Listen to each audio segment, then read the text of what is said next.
మే 25. మరియు నీ సహోదరుడు నీ ఎడల తప్పిదం చేసిన ఎడల నీవు పోయి నీవును అతడును ఒంటరిగానున్నప్పుడు అతనిని గద్దించుము. మత్తయి 18:15. ఎవరో ఒకరు మిమ్మల్ని నొప్పించేలా లేదా ఏదో ఒక విధంగా ఇబ్బంది పెట్టేలా ఏదో ఒకటి చేశారు లేదా అన్నారు.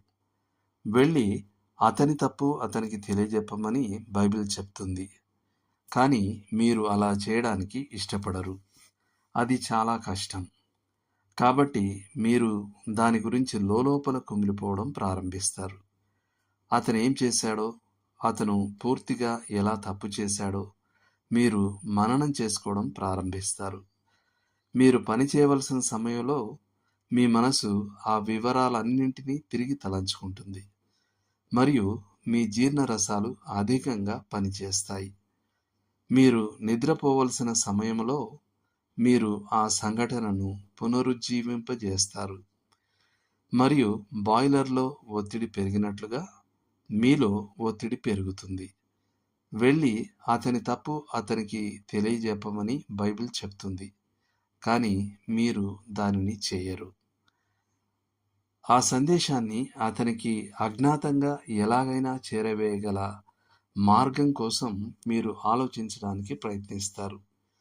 లేదా అతను చేసిన దానికి సిగ్గుపడేలా ఏదైనా జరుగుతుందని మీరు ఆశిస్తారు. అది జరగదు.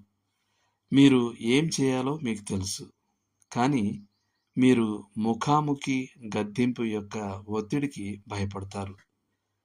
ఈ సమయానికి ఆ కఠిన పరీక్ష అతనికి హాని కలిగించడం కంటే మీకే ఎక్కువ హాని కలిగిస్తుంది. మీ విచారకరమైన రూపాన్ని బట్టి ఏదో మిమ్మల్ని ఇబ్బంది పెడుతోందని ప్రజలు చెప్పగలరు. వారు మీతో మాట్లాడినప్పుడు మీ మనసు మరో లోకంలో ఉంటుంది. మీరు వేరే ఆలోచనలతో నిండి ఉండటం వల్ల మీ పని దెబ్బతింటుంది.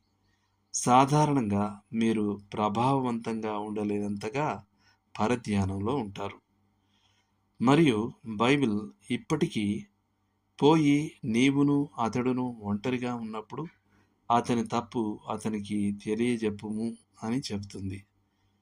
అపారమైన శక్తిని ప్రదర్శించడం ద్వారా మీరు దాని గురించి మరెవరితోనూ మాట్లాడకుండా ఉంటారు. కానీ చివరికి ఆ ఒత్తిడి భరించలేనిదిగా మారుతుంది. మీరు కుంగిపోయి ఒక వ్యక్తికి చెప్తారు. అతని ప్రార్థన సహవాసం కోసం మాత్రమే. వాస్తవానికి మీకు ఆశించిన సానుభూతిని ఇవ్వడానికి బదులుగా అతను మిమ్మల్ని నొప్పించిన వ్యక్తితో మీరే వెళ్ళి ఎందుకు మాట్లాడకూడదు అని అంటాడు. ఇక చాలు, మీరు ధైర్యం తెచ్చుకోవాలని నిర్ణయించుకుంటారు. మీ సంభాషణను మననం చేసుకున్న తర్వాత అతని తప్పును అతనికి చెప్పడం ద్వారా మీరు వాక్యానికి లోబడతారు. అతను ఆశ్చర్యకరంగా దానిని బాగా స్వీకరిస్తాడు. అలా జరిగినందుకు విచారిస్తాడు మరియు మీ క్షమాపణను కోరుతాడు. ఆ సంభాషణ ప్రార్థనతో ముగించబడుతుంది. మీరు తిరిగి వెళ్ళిపోతున్నప్పుడు ఒక పెద్ద భారం మీ భుజాల మీద నుండి దిగిపోతుంది. మీ కడుపులో తిప్పడం ఆగిపోతుంది మరియు మీ జీవక్రియ సాధారణ స్థితికి వస్తుంది. లేఖనాలకు మరింత త్వరగా లోపడే జ్ఞానం లేనందుకు మిమ్మల్ని మీరు ఒక రకంగా ద్వేషించుకుంటారు.